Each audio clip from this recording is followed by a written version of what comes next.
Vive le français! Bonjour les amis, j'espère que vous allez bien. Today I want to tell you about la sécurité routière. So, okay, in France there are many traffic accidents. There's many traffic accidents and this is many people die on the road. So the government they started to have this big campaign and they tell you about safety on the road, sécurité routière. So part of the things will be the big advertisement campaign. So they try to warn people, don't drive and drink, don't drive too fast, you know, they try to warn people, that's one aspect. And then the other aspect, they say, this aspect is called la prévention, they try to prevent, to educate people and prevent the accident, l'aspect prévention. And then the other aspect is l'aspect répression, they give you the fine. So why does the government do this? There are two goals, two motivations. One motivation is the government wants to take care of the people. They feel responsible for people's health and safety, so they will try to educate the people and they are really worried and they don't want this. Another thing is the money, and that's the biggest aspect, is of course if you get injured and you have to go to the hospital, then it costs money for the government, you know. The same as if then you will go to the hospital, it will be paid by the government, part of it. They will have to pay the ambulance, they will have to pay a lot. The same as if you get sick, you know, when you smoke, you get the cancer, then the government has to pay. So there is this aspect. And then the other aspect is the money. They can make money also, they can make money because they will give you the fine, and the fine are very expensive and you have to pay the fine. So when you're driving in France, you have to be very careful. First, you should respect the speed limits. If you drive too fast, there are many places where you have the radar, so they will flash you, then you get the fine. There will be some policemen, French policemen, they will hide and they will try to get you and give you the fine.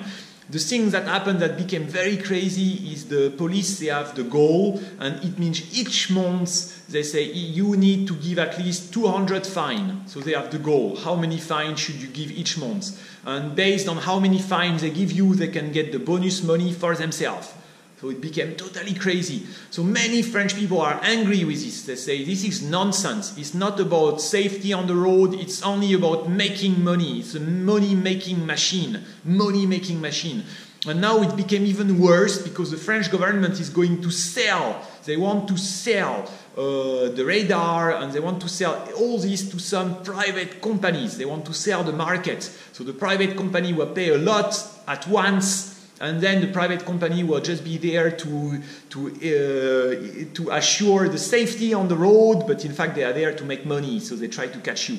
So what happens is you have some crazy situation, like for instance you go through a city, normally the speed limit is 50 kilometers, but it's very small city, and then they will reduce, you will be on the main roads, and suddenly there are a few houses around, then the speed limit is reduced to 30. So sometimes you have no idea, you drive at 35, and you get the fine. You know, you will be sitting at the back of the car, at the back, not in front. You don't have your seat belt. There is a police car that's coming. They are not the police. They are dressed as civilian.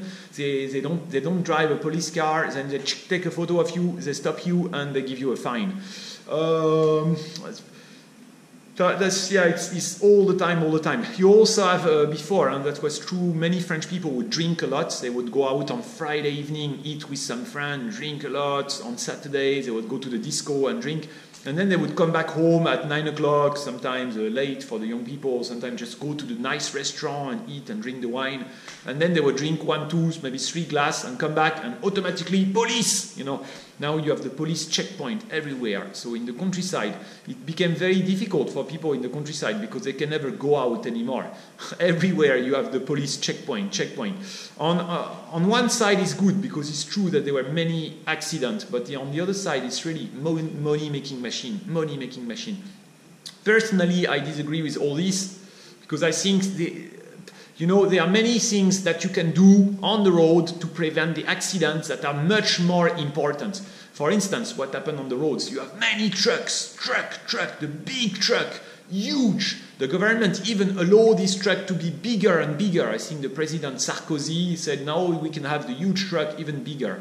This truck, they can choose to go on the highway, or they can choose to go on the national road or on other roads. You know, I have some insect on my legs. Okay, that's the countryside. They can choose, okay, these trucks, they can choose to go on many different roads. And what they will do, this truck, they will not go on the highway because the highway is expensive. You have to pay for the highway. So they will all go on the small road. Even the speed limit is 80 kilometers, and the road is very narrow, and they have this huge truck all the time. Most accidents will be with the truck, because the truck, you have a driver who are driver from Eastern Europe, because they are low-cost countries. They get paid the salary from Eastern Europe, so they don't get paid. They get paid 500 euro a month instead of 1,200 or 300 euro from France. So most of these guys, they come from Eastern Europe, so they have their driving license is okay, but they probably don't know how to drive very well, not as good as the French driving license. And then they drive too fast, and then they drive for 24 hours non-stop because they don't want to stop because they are making more money, and then they drive on the small road, the road is too narrow, then you have accident, and the government is doing nothing about these guys, you know, because this is where you have the money. You have too many big companies, and this is where you have the money, and then they are coming after the people who drive the car and try to flash them. You know, my mother, who is quite old, around 70 years old, she's driving the car very slowly. And even though last year she get the fine, and she told me, oh, I was like maybe driving like 55 kilometers, 5 kilometers before, and it's a road that is straight, and then they hide some radar here, and I knew I had the fine, you know, and I was driving very slowly. So that's really, I think there are some other things that you can do that will really stop people from having accidents. And in my opinion, it's more important. Target the trucks. Target the trucks. You know, don't target the guy who is like. If you lose your driving license, you cannot go to work. Many French people, they lose their driving license and they are stuck. They are stuck. And that's also something. Some issue. You see some other issue that I see. For instance, now what happened in France, if you come from China, you have the Chinese driving license, or maybe you come from some African country, you have the driving license from over there, then you are allowed to drive in France. And these guys, they cannot drive like we drive, honestly, because in China, it's not the same as in France. It's very different. The way you drive in China is not the same way you drive in France. And the way you pass your driving exam over there is not the same as when you pass the driving exam here. And they come here on the road, and they are real danger for everyone. But the government, it's okay for the government, you know, they let them come here. Why? Because of course it's a question of money. There's many lobbies and a lot of money, so the government will say, okay, you can drive here. And then they, you know, that's part of the nonsense that you have. Many things like this. This is what I want to tell you. This is what I want to tell you. Okay, bon, let me leave you for now. I talk to you soon. À bientôt les amis. Au revoir.